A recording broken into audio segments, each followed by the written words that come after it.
Down, 2 more to go. Rolling into picks and bans. If you're joining us late, you did miss our first best of 3 of the day. You might think, why is LCK starting 20 minutes late? It's because we've already had 3 games. SK Telecom T1, 2-1 victors over BBQ. Still on patch 8.13.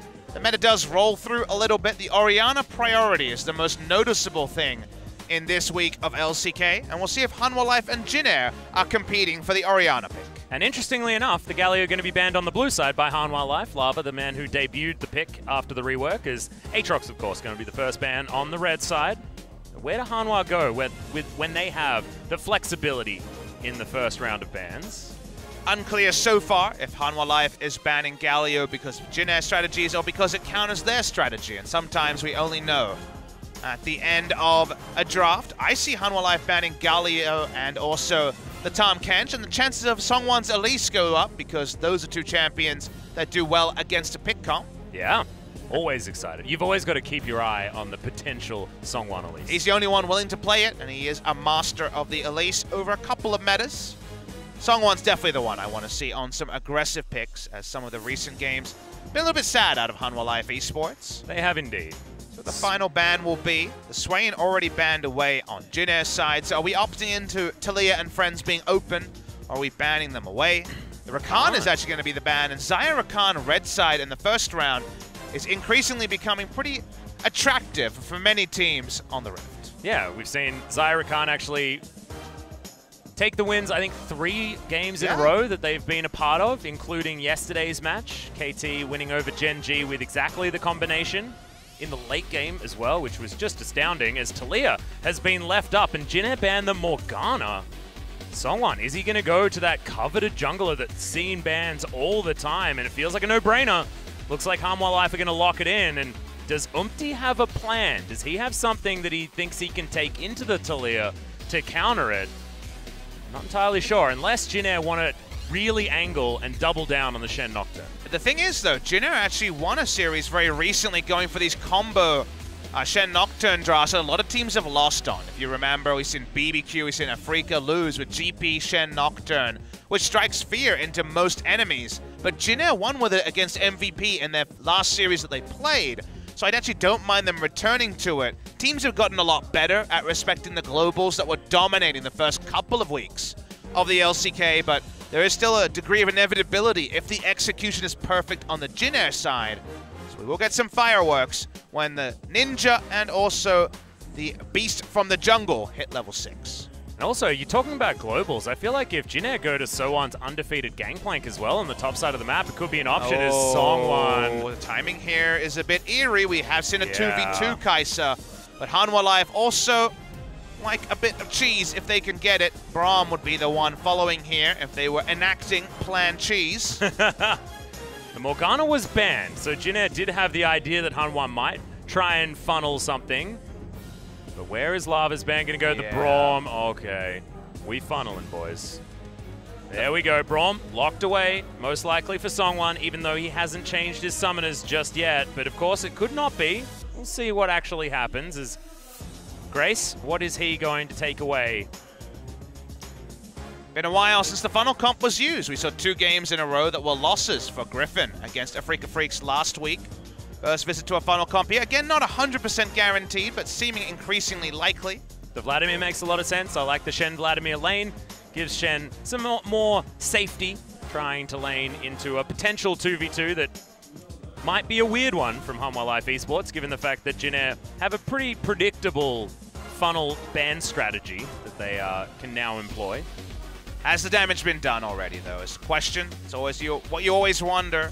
We knew that the funnel comp would crop up again from time to time. Theoretically, it might be disincentivized by the 8.14 change as to how experience works with jungle items, but that is a next week quandary. This week still on 8.13. No changes means that the funnel is still very, very viable, but it could just be a straight-up Kai'Sa Braum bot lane and misdirection from the side of Hanwha Life. Banning away the Talon here. Lava been one of the big mid lane Talon players with Smite. Grace also played a game on it. Yep.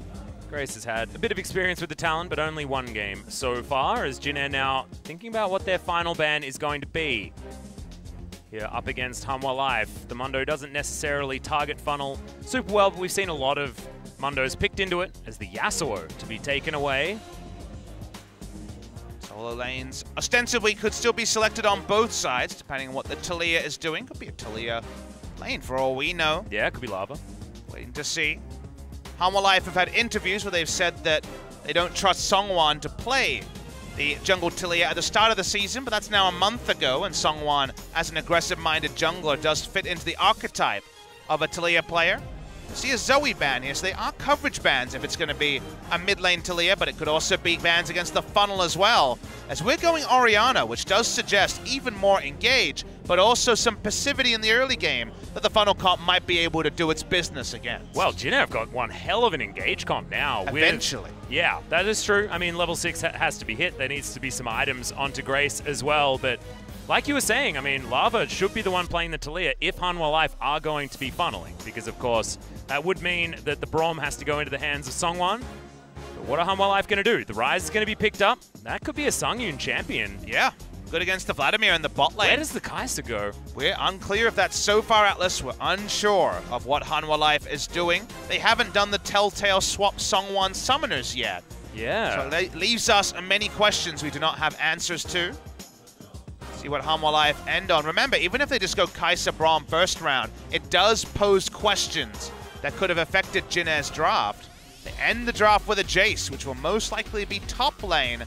When it comes to a true jungler, who would you say is the closest to a jungler here on the side of Hanwha Life? I guess the Taliyah. I guess it would be Songwon. Yeah, I so guess. Maybe it's just standard lanes here with some misdirection on the Kai'Sa. Well, it looks like there is only one support being picked up by Hanwha Life. So thankfully we haven't revisited the funnel over the side of Hanwha Life. Is okay, there's a Malphite.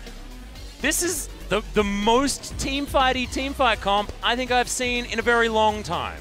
Definitely only does one thing, which unfortunately means you missed that thing and things can go bad. I know you're opening your mouth because you're excited to see if we will get our first LPL-style bot lane Orianna. Yeah. This was debuted by Y4, but I don't know if this is the spot to do so. We're going to wait and see what Jin want to do. You do have the chance to get very frisky. Put that Orianna in the bot lane, as was shown over in the LPL. Waiting for the last second here. I think that Teddy's probably the best Vladimir player on the team, and that is going to be what they stick with. So Teddy playing the Hemomancer on the bottom side, and Sungyun and Ki, a dangerous laning phase potentially, but that's a Shen. Doesn't offer a whole lot in the early stages, so may have dodged some difficulty. Hanwha Life with just so much damage as this game.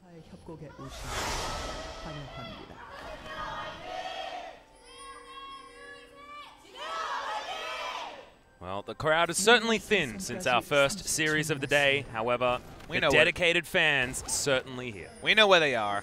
They're standing in the queue, hoping to get a picture with Faker and SKT. But they could always come join us afterwards if they can grab tickets for this second match. Not sold out here. Sangam East Stadium, but the Hanwha Life faithful, they have shown it. Yeah, Songwon fans. There in the audience, possibly going to see Songwon on a power pick here and potentially able to get work done here in the early game. Late game insurance policy is going to be Sungyun on the Kai'Sa. We saw Deft just basically blind picking it into Gen G, not caring at all. And it paid off yesterday. Is it going to pay off for Hanwha Life Esports is the question now. I really am a fan of when they drafted it, because even we felt that sinking feeling when we saw the Braum and the Kai'Sa taken. Jin couldn't have known exactly where it would be, so one's going to take some free damage. Yeah, someone's going to join him here as well. Threaded volley, everything landing. There's half the health bar now onto Songwon's Malphite. Late invade is a topside start for the Nocturne, and seems like he's going to be out without a red buff. Yeah. Playing around Jace's power, always a good way to go, and this could be vertical jungling or a 3-buff from Hanwha Life, depending on where Omti paths to next after the Raptors, which is doing exceedingly slowly, as we can see. Yeah. Songwon also doing this red buff relatively slowly as well. Going to use the smite on his first camp, as vision is given over of Omti. Don't die on me, Atlas. I need you. Yeah. The water went down the wrong hole there. It did, just a little bit. I had to have a sip, guys. Well, Omti decided to try to take the Krugs. It's a pretty low-value camp, and Songwon says, excuse me, I have a red buff and am Taliyah, jungling around the power of his Jace. Well, stopping him here as well is also wasting the time of the Taliyah. And both of them, level 2, have taken one camp, so it's going to be Omti finally able to get back onto his. Got a bit more of a walk if he wants to get over to his wolf camp. Scuttle into blue buff, very likely, if that's what the Taliyah wants, but instead, Songwon is getting frisky. He is. He has hit level 2, looks for the seismic shove, doesn't land it, and Grace is going to get out of the way of the majority of the threaded volley there as well. So nicely done. Sungyun and Key going to be able to take down the Rift Scuttler on the bottom side. Bit of extra money going over to the Kai'Sa. Always good news. Someone's going for just every buff on the map. He's taken enemy red, and now he's taking enemy blue. Nocturne has no idea where he is, and it could happen. This could be a buffless game, at least for the first round, but does diagnose and say, well, I'm not 100% sure where the enemy is. I think he's bot side. He's right in this case, and he should get a blue buff. Yeah. We'll see where the Songwon is actually spotted. There's no wards down here at all, of course. In fact, that Grace didn't leave when he was overextended in the mid lane. Should be able to take this blue buff, so at least he gets one. They're actually going to collapse onto him here. is in a hell of a lot of trouble. Well, does have the flash available to him, and thankfully, not a lot of, options as far as vision.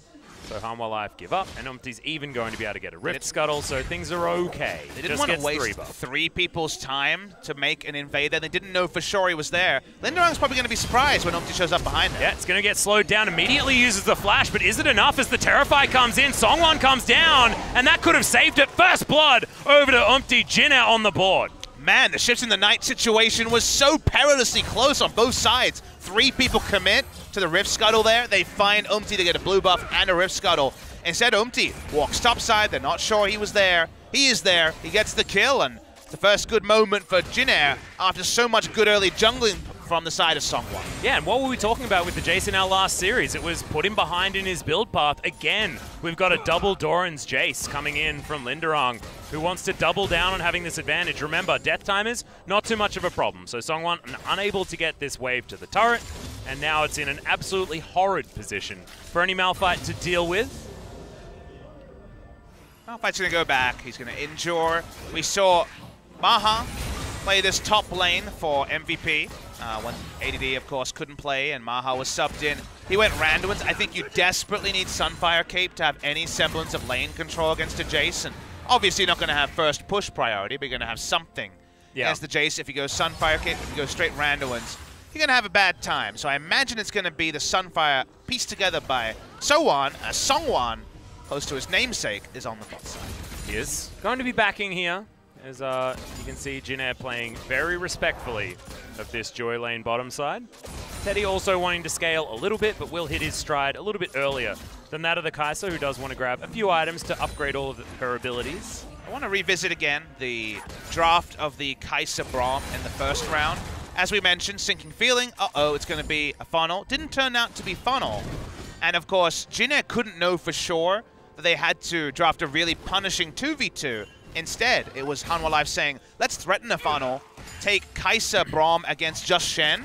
Ended up being Shed Vladimir. Shen Vladimir is not a duo lane that's going to punish a Kai'Sa particularly hard, and we saw Kai'Sa get through lane yesterday against Gen G.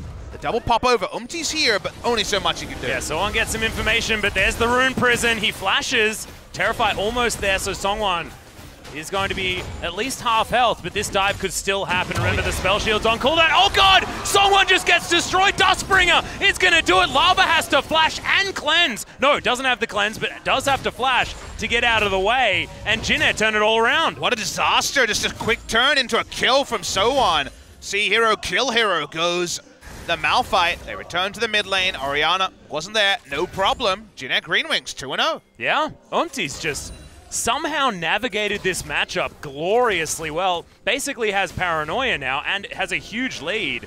Moves himself out of the way here. So you can see just flashes. And now Hanwha probably should know that they can't really get in here and get on the top. But the play starts when Sowon's level 5. He hits 6 and they don't reevaluate. And level 4 Taliyah dies instantly.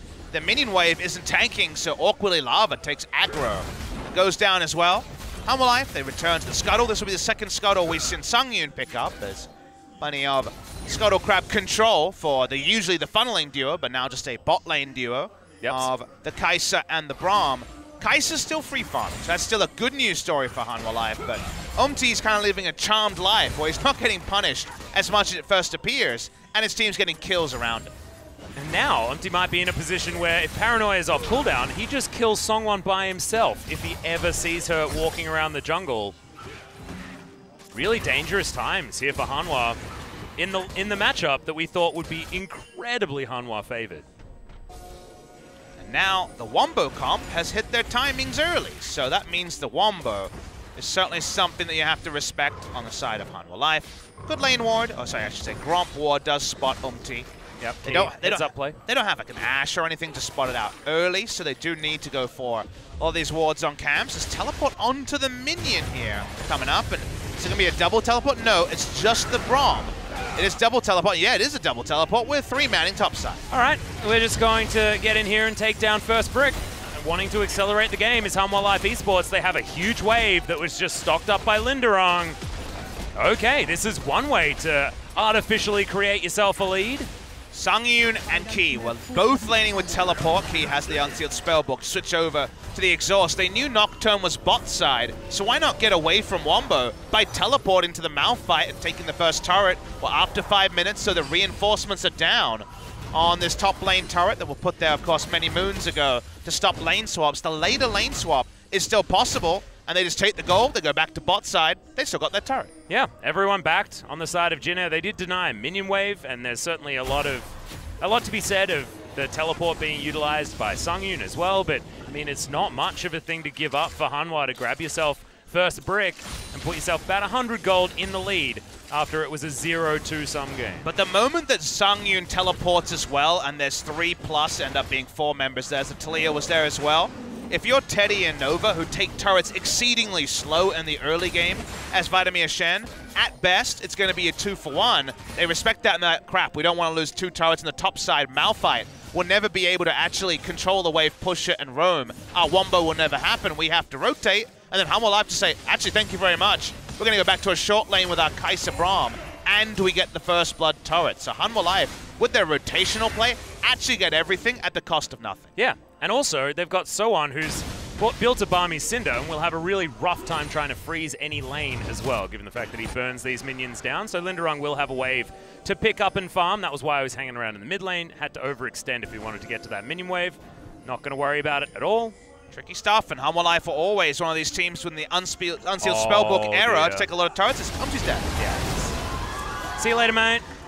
Songwon going to be able to pick up kill credit for that one. Just really good camping timing.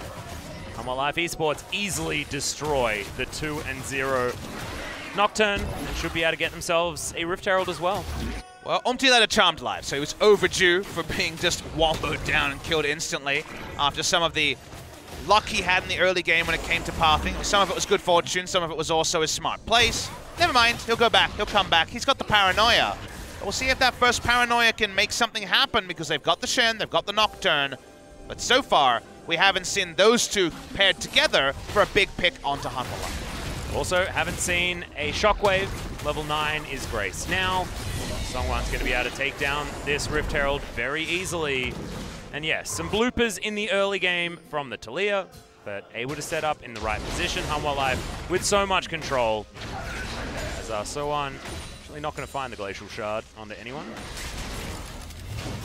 Seems like we're seeing the new build come out once again from the Kai'Sa. It's been played in the LPL and in the LCK. The Storm Razor as the first item here. A bit of burst for your first item, and also gets you 75 AD of the way towards your Q evolve. When it comes to his team applying Plasma, Deft, for example, yesterday had everyone with hard CC, so he's just setting up, just sitting there and getting the explosion on that missing health damage every time. Not quite the same story on the side of Hanwha Life. Definitely Lava has on command, and Braum also some on command ability to proc the Plasma. Not so much with the Jace, but it's all about tempo for Hanwha Life. The moment you saw them double teleport topside, they have the Rift Herald at 10 minutes as well. It's all about taking down the turrets, getting a lot of gold in the game, showing up with 2-item Kai'Sa, and also the ability to play side lanes so strongly. And if they can get a Baron out of it, there may just never be 4 members clumped up for Malphite Orianna, the Bronze Exodia, to actually take advantage of. And also, the Umti on top with the Paranoia to make his way in. How about a Vladimir? Well, how about an Unstoppable Force, and a Shen, and a Nocturne, and a dead Jace? Umti's going to jump right on top of him. That is what this composition can do. And they might be able to transition even into this outer turret on the top side of the map. Teddy just clearing out minion waves, but has to use the Sanguine Pool. Thankfully, there's no Ignite onto Sungyun, and he is going to get some health ghosted. back. He's really feeling this. Well, Teddy predated, so that's going to be the trade-off. And remember, this trade is happening with them trying to take a turret, and there's Rift Herald and a Kai'Sa pushing. This could still be a negative tempo trade for the side of Jinet. Well, of course, Shelly was picked up, and that means that this tower could go down as Umti and So1 are at least able to grab their first turret of the game on the top side of the map. But Grace now has a very long lane, and he's an Orianna who doesn't like very long lanes. Not going to see all the time spent by the Kai'Sa on the bot lane turret. Didn't see the HP. I assume it's fine. So going to be a back timing for Kai'Sa. Go back and pick up some more items. I believe just picked up the stopwatch there on the purchase. Yeah. Not 100% clear if it was there before. I don't believe so. No, it wasn't, and doesn't have inspiration. So that's just 600 gold that's been spent. I mean, you look at the enemy team, and stopwatch has just the most incredible value if it's timed right.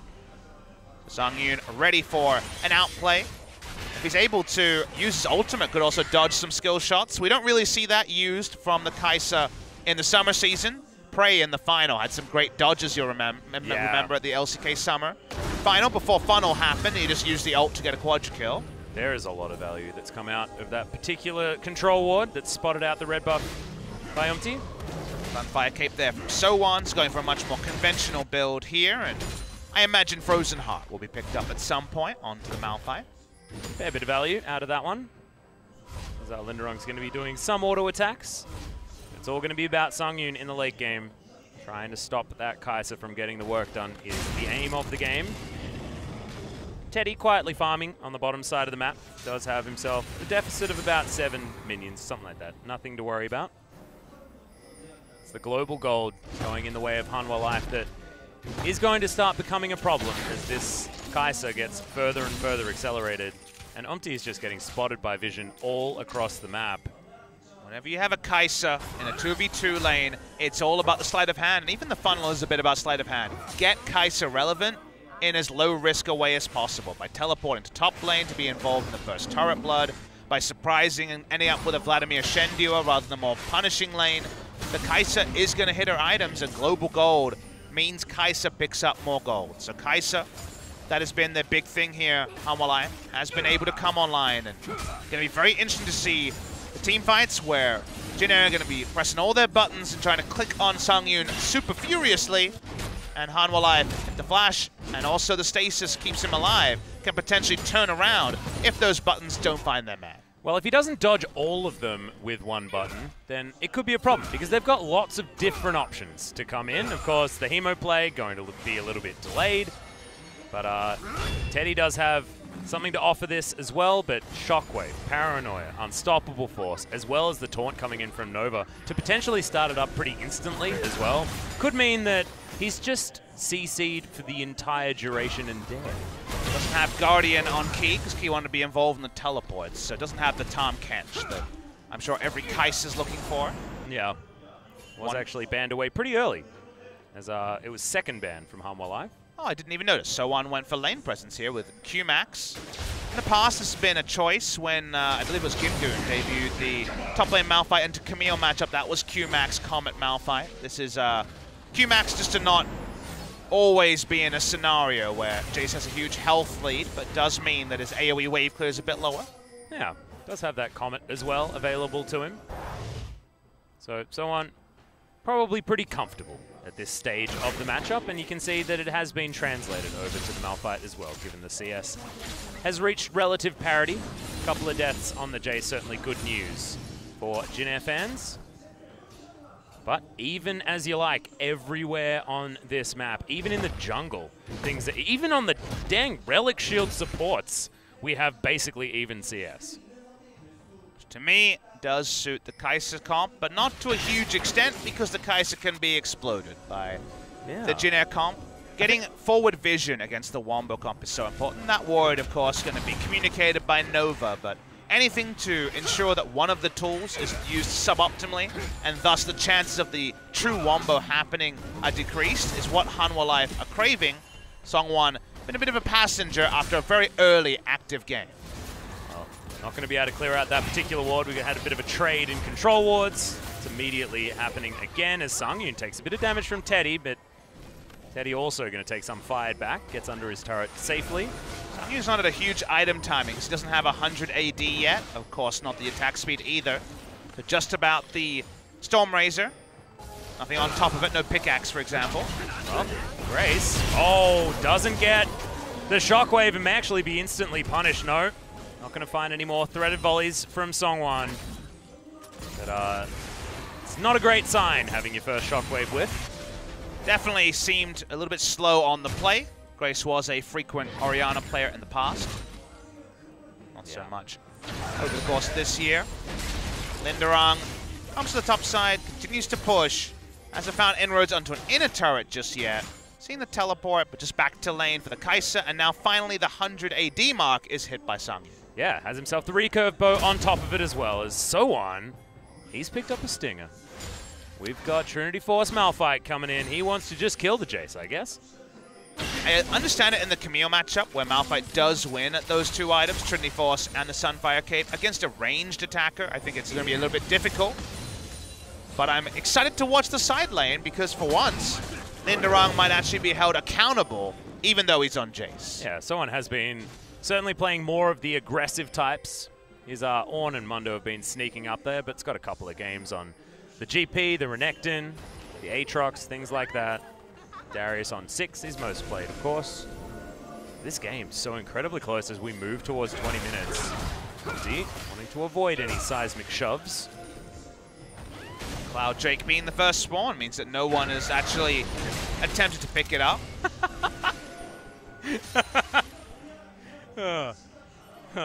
That's my favorite part of the game so far. Just boops the old Gromp over the wall. That ain't very nice.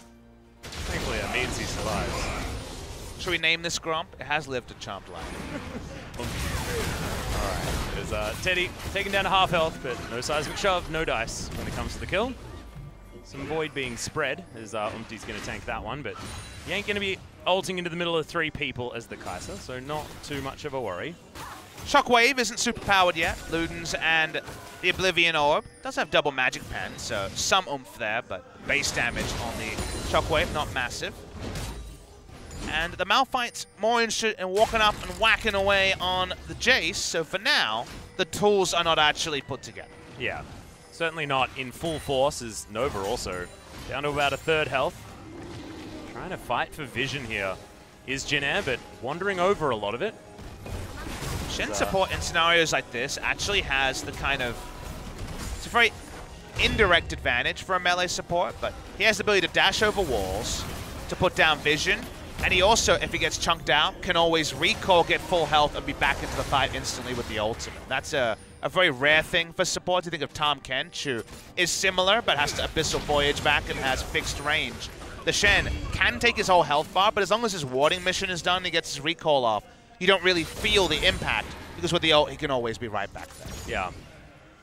Well, Nova still going to be hanging around, actually has full health now. He managed to make his way back in. Everything is fine. It's all cool, calm, and collected. As the Phage now picked up for Sowan, and the goal.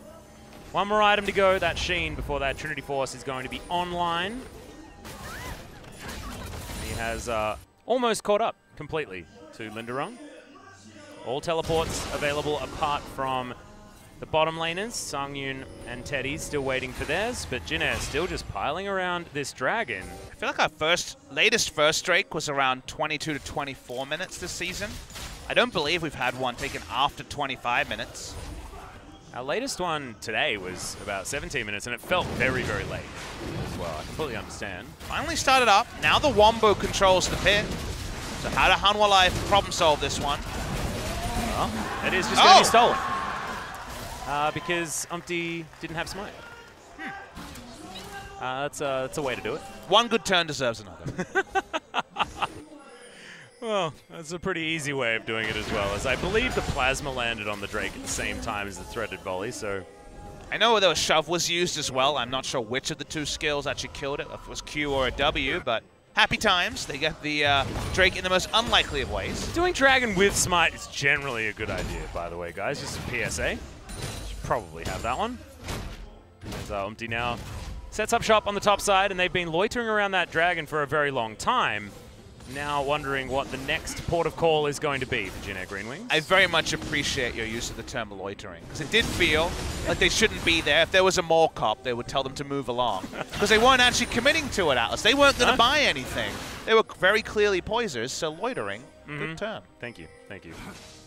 Been doing this for quite some time. It's about time I get one word right.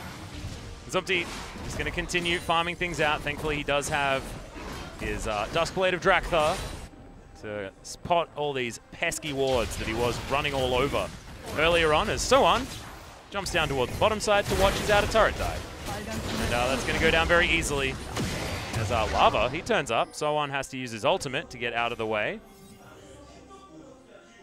Gonna get away for now is So-On. Got 10% CDR from the Stinger, but doesn't have the 20% from the Sheen into Trinity Force just yet. Well, he's back. Yeah, now has to use the flash in order to escape, as that seismic shove was definitely going to pick up the rock and throw him back in, as now Hanwha Life with 3 members bottom side looking to try and bully down this turret. Looks like they should be able to. So-On has to flash out of the shockwave, and Linderon gets taunted up and actually goes extra far based on that fact. Teddy jumps in the backline. Instant double kill is now Paranoia to deliver him on top of this rise. He gets slowed down by the shard as So-On dodges out of the way of the Q and wanders in to help Umpty grab the 3rd kill of the fight. Beautifully done by Jin Air. Hanwha Life just spent this game never having to deal with all the globals and initiation from Jin Air. It's almost like they forgot it existed. Walked up, started auto-attacking in 500 range, and then seemed surprised they were so well collapsed upon. That's what Jin Air's comp does well. And now Jin Air with a 5-2 champion lead with the 3 people in the Death Chamber. They'll get, at minimum, a bit of control around the Baron, but crucially, they don't get the big objective. And that was only 3 out of 5 of the globals as well, Papa. I mean, not necessarily globals, but Hemoplague wasn't used, and then Stand United also remains off cooldown, so this could be even worse. And let's consider what Hanwha know. They know that no one is actually there at the enemy red buff, but they don't really know anything else about where the Orianna is. They were surprised by the ball coming over the wall. 2 members go down. Umpty says, well, not going to miss a smite on this one. Puts it down onto the rise, kills him. They pick it up. All too easy for Jin Air. Yeah, very nicely done. Now 6-1 in kills. But, hiccups or no, that is going to be 300 gold only, the lead for Jin Air. It was certainly a hiccup from Hanwha Life, though. So I appreciate you. That's a real big commitment to the cast, actually having hiccups while a team starts hiccuping. I know. I mean, it was the first hiccup, so I had to hiccup. That's how it goes. Speaking of hiccups. Yeah, this is well and truly a hiccup. As Sungyun, he's going to go invisible, and now realizes that, okay, Unstoppable Force comes down. Linderung just explodes. How many Hanwha Life esports members does it take to take down a Shen is the question. Doesn't take many to get rid of the Braum, who fell before that Hemoplague now, as Teddy just wants to play cleanup all day. Sungyun dodges out of the way of at least the Shockwave, but can't take a ball to the face, as Grace picks up that kill easily. Jin Air don't even need the Wombo. They just need everyone to press their buttons. It's a 5-1 when they press their buttons. They're all dead on the side of Hanwha Life. They're definitely going to get this bot lane turret. Not the biggest objective ever, but this is some feel-good moments for Jin Air Green Wings. And all of a sudden, So-On's Trinity Force Malphite looks like the most god-tier pick in the universe. Good news, he's at 9 stacks of the Dank Seal as well. Oh no. He's ready to go. He's even stacking the AP. Man, gotta say, Malphite, even with just a Sunfire Cape, really takes negative damage. Yeah. The dodge field is god tier also, not quite onto Sungyun, but decreasing damage one way or the other. They all come in one by one. Hurrah, hurrah, says the Glad plane. That has come in. Beautiful Hemoplague used by Teddy, and they're all in the Death Chamber. They are. It was a good flash to get Sungyun out of the way of the Shockwave. However, Grace, he can move his ball after that as well and easily locks down the kill. 2-0-5 for the Orianna. We might see one of our first Oriannas that actually manages to have a devastating Shockwave in a game where he may not necessarily need to, because everybody else has so much damage as well. Well, Umpty's shouting again. Well, Linderung's dead again, as there's an Unstoppable Force. That insult to injury. So-On's angry. 10 stacks, baby. He's ready to go. Get that Magi, So-On. You deserve it. Well, He's got that sweet hood as well. And remember, this is all after Hanwha Life played the sleight of hand to get Kai'Sa to a certain item timing. You give enough kills to Malphite and Nocturne, let alone the Orianna who's been chipping away, the Vladimir who also has been chipping away. Someone surely has to kill the Kai'Sa and invalidate all the gold that has gone onto her. They got targeted abilities to fly in there. Hanwha Life have to play this in a really tricky fashion. The moment they stopped 1-3-1ing, they started dying. They did. And Sungyun at least has his 2 items, but now they're 2-12 in kills. It's 4,000 gold the lead for Jin, who are now just trying to open the map. And you can see how dark it is on the side of Hanwha. All of the red wards are littering everywhere. And you've got 3 people camping a brush on a red buff that isn't there, giving away an Infernal Drake. To be fair, Sungwon is really good at being unmoving on a brush. Did it on Nocturne last time we watched, where he chilled on the top brush. They're still there. They are the kings of just battling the lever buster. Yeah, well, there's actually... When do you get kicked? When? Oh, so on. He's looking for it. Looks like this matchup works out for the Malphite Papa, as they even had the Stand Unite. They're pressing buttons for no reason, but still, they're getting the picks. They're smart, though. They move. They understand. Lever buster won't get them now. They're going to be queuing up for another game in just a few moments. Why are you laughing? I'm laughing because they've done absolutely nothing and watched their top laner die twice in the space of 5 minutes. That's been the move. That's the battle plan. Look, I'll put it this way. Oh, they're still there. People compliment me when I talk about the things I've heard from the pros and what I've seen in Korean solo queue. I've seen this move from Hanwha Life in Korean solo queue. My team usually loses shortly afterwards. Well, it netted nothing, and Grace just didn't throw his ball very far. Hanwha Life make their way back in, and Jin go, well, I wonder if they actually were sitting in that brush for that whole time. They won't know until they get to watch the VOD after this series. You'll never expect what Hanwha Life Esports does next. Well, I think it'll involve Songwon in a brush. Probably going to make a cup of tea or something like that. I'm not sure what he was doing. We can't actually... Oh, we can. We can see the Hanwha Life boys. So next time they're just camping out like that, we'll let you know exactly what they look like. You guys are wondering, Hanwha Life B is in the studio. Thank goodness. Oh no, we're doing it again. Quickly, let's look over. They look like they're still playing seriously.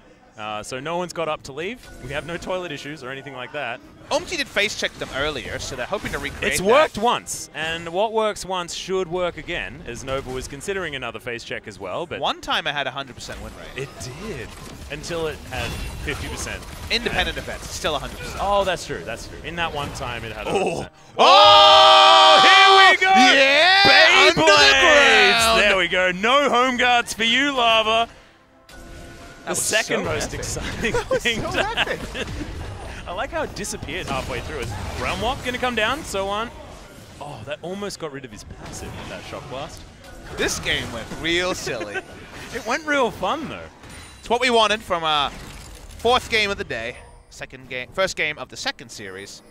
Jin don't even know what's been happening. We know. Only with the map packs can we know. What is up with all your clickbait comments? Can we name the VOD? The results may surprise you. Yeah. Hanwha Life lost the game, but how they lost might surprise you. Trinity Force full AP Malphite. Yeah. Game Elo.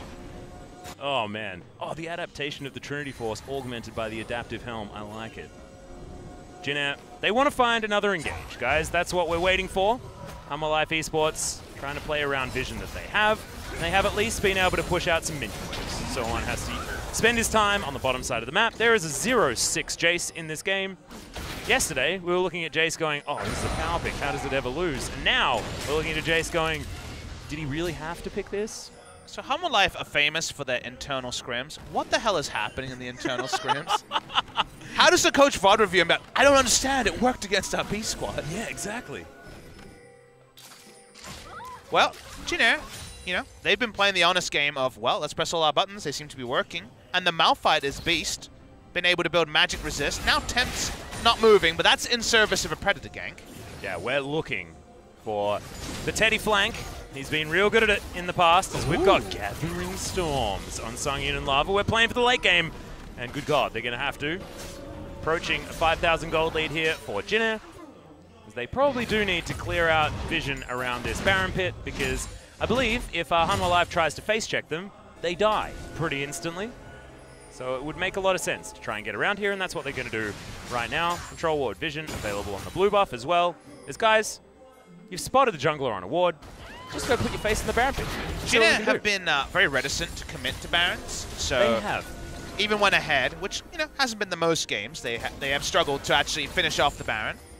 So wait to see when they actually leash it. I think right now they're calling for the sick Predator gank, but Vladimir is busy pushing in the minion waves. They've just hit such amazing item timings with the Guardian Angel being completed, Grace on 3 items. We've spoken about Orianna 3 items forever.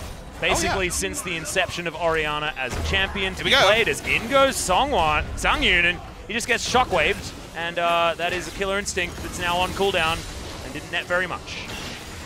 Apart from the ultimate from Grace that's going to be up relatively soon. Ideal cooldowns, I think. Identical cooldowns between the two. It's not the biggest cooldown on Killer Instinct. Level 2. They back away. While I get a cooldown out of Grace. They wanted to flash. They didn't get it. The scary thing is it's information given over to Teddy. And if he was in position for that flank, it could have been an opportunity for the Vladimir to jump on top. Now, vision being given over is, okay, so just wanders over. Now going to be able to get rid of that ward. Teddy really wants to flank. Yeah, he loves We've seen him do some nice flanks, but unfortunately not be able to have the items behind it. He's got the items this time. He's on the run. Yeah. Running man, Teddy Vladimir. on the run. Oh, Shock Blast. Spots out Teddy. Now he's out of position. Wants to get himself over there. Does have Predator available, so he can get in there pretty quickly. Oh, there we go. It was Jin making sure that they could get a Rift Sculler. That was the plan. They do lock it down. As Teddy has inside track over here to this minion wave. We'll be able to follow it towards the inner turret. Inside tracks, though. Could this be the trade is the question. Not wanting to go for any sort of base race given the fact that they don't have an AD carry. They trade inner turret for inner turret very easily. Hanwha Life, they could have actually pushed further forward and possibly gotten an inhibitor turret. Despite the amazing things we've seen this game, Hanwha Life can still win Atlas. Yeah, they can. So they walk over to an Infernal. Man, that would certainly help your clickbait. That would. The results will definitely surprise me. As Songyun walks over to an Infernal, eats it instantly. He has 3 items, so he is relatively strong. The Maw not exactly min-maxing damage onto the Kai'Sa, but you'll take it. Jin Air Green Wings. How many invitations do they have to do to kill the Baron? I'm pretty sure the Korean casters are screaming about doing the Baron. Yep, I think that's probably the case as well. You got 4 items now on Lava. Seraph's Embrace as well as his sweet-ass hat and the Void Staff done with his Banshee's Veil, so the rise is huge. Not to mention Kai'Sa building towards Zeal item number 1. Can we please do the Baron? I think something would be good. They don't have the most Baron damage ever, but they also don't take the most damage and have a huge Wombo re-engage with Nocturne into Orianna Shockwave and the Malphite helping out. Instead, we're chilling this. All right, finally. Yeah, we're looking for the J. Slenderong has died 6 times before. Can they do it again is the question. Okay, they can't. And Jin Air now have Paranoia on cooldown. And not going to be able to find too much more. Well, we could always wait out some cooldowns, see what happens in the meantime. We've been doing that quite a lot. We have. So far this game. But thankfully for Unti, he's got a fair bit of CDR. Now that he's got his Warrior Enchant, as well as the Duskblade of Drakthar. Thanks for changing the build path, Riot. Now has 10 CDR on it, so 20% for the Nocturne. Gonna have that one up pretty dang soon. I really want to buy a Diary of Songyun, because if you think about his last month, he's had a game on Nunu where he flashed at level 1, then flashed into a Realm Warp, and didn't do anything as Nunu. And then he had the I'm going to chill and not move Lever Buster game last time out, got subbed out, and now they've had this game, which has also been weird and wonderful. So I feel like Songyun's life in the jungle has been quietly one of the best stories of the second round robin. It reminds me of one of those great TV shows on like ABC where all sorts of crazy stuff happens and it's what you watch when you're a teenager and it's all just weird, like Round the Twist. Do you remember Round the Twist? Did you watch Rocco's Modern Life? I loved Rocco's Modern Life. This feels like Songyun's Modern Life. But it was so depressing. It really was. I mean, to be fair, I've been watching Songyun 3 games. It's been pretty depressing compared to his great games in the early part of the season. He did have great games in the early part of the season, though. I'm trying to remember that, not the Rocco's Modern Life games. Oh, man. I feel sad even thinking about that show. Well, I feel sad trying to think about this game. Because the thoughts have not necessarily been the smart one. They haven't. Thinking about this game might be something you want to just take some time off of, Papa. Maybe just commentate something else. That's why we're talking about children's TV shows. Because if we were talking about the macro and the micro, I'd be crying, Atlas. Well, Teddy's got some items now, Papa. So maybe that's the next option. There's a Durham's Fist on Sohan. We have no idea what that could build into. Titanic Hydra Malphite? Sounds good to me. Well, what doesn't sound good for Jin Air is Nova taking about 1 billion damage. Decides that Sungyoon isn't going to invest the ultimate. Didn't have enough vision in the area. And what did you say about the Shen? He can get out and get back in again pretty damn easily. Now, Hanwha Life know they can kill the Baron almost instantly, so could we please check it now? Well, the back is going to come down, and Grace gets a ball into the pit. They can see exactly what's going on in the immediate disengage to come down from Hanwha Life. Oh, that's a really good use of the Scryer's Bloom in order to make sure that Jin Air have some information. But now knowing that there is Linderung on the bottom side of the map, Jin Air are going to start off the Baron themselves as Teddy lying in wait. Nova's going to make his way over as well. Gets right in there. That's a 4-man Hemo Plague as you've got the double knock-up coming down as well. Teddy jumps his way forward and Umti is going to get rid of the Rise. The Kaiser's dead as well. There is no damage on Hanwha left, and Jin Air will just push down the mid lane. They finally get their invitation. They finally take it. They started a Baron. Amazing play by Jin Air, but it's going to win them the game. Yep, I think that could have happened about 20 minutes ago. However, it's going to happen now, and it's still going to be good. Jin Air Green Wings, they mow down the inhibitor, and they will mow down the Nexus turrets pretty damn quickly as well. Now we've got another engage coming down from Nova. Shockwave onto a couple of members there as well as Linderung. He's extraordinarily low. Should be able to get taken down here as the Shen turns around and bops him. Nexus to fall, and Jin Air's Wombo comp reigns supreme over Hanwha Life.